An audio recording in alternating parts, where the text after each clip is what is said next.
Coalition, in collaboration with Center for Democratic Development Ghana, are calling for the passage of the bill laid before Parliament over decades. At a press conference, Director for Advocacy Policy Engagement (CDD) Kojo Asante and convener and legal practitioner Sheila Menka vehemently called on government. We are very, very pleased to be here collaborating with the AA Bill Coalition to jumpstart the unrequited passage of the affirmative action bill.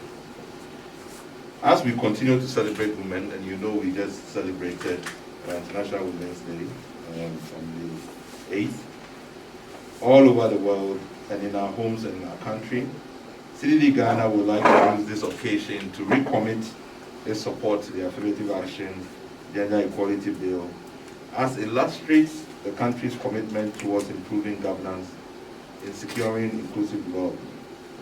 In order for Ghana to achieve this goal of becoming a more inclusive state with equal opportunities for all, i.e. a Ghana beyond aid, Ghana must address its human rights gaps.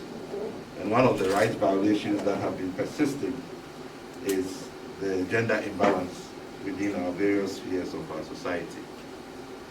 CDD Ghana aims through this collaboration to push for the reintroduction and passage of the affirmative action bill because it aligns with the mission and vision of CDD Ghana.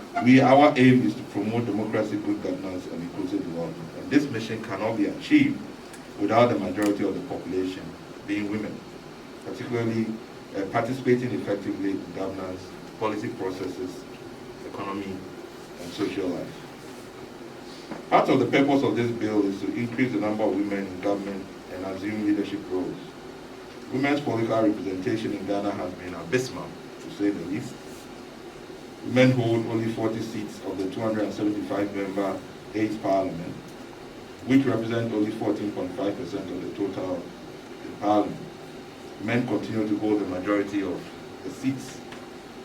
This percentage is far below that of the African average of 24%.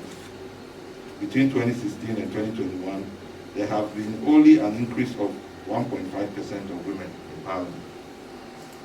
So as you're aware, the International Women's Day is a day set aside to celebrate women's social, economic, cultural, and political achievements. The day also marks a call to action for accelerating gender parity. I'm sure we're also aware that the theme for this year's International Women's Day is very relevant for us. It is on gender equality for a sustainable tomorrow, with the campaign theme as Break the Bias. The coalition is concerned about the government's delay in passing this bill, because it has raised to us concerns about its commitment towards passing the affirmative action gender equality bill into law.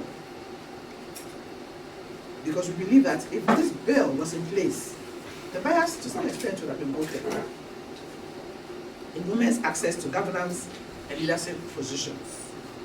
And that has a way of affecting other aspects of all of us, our lives.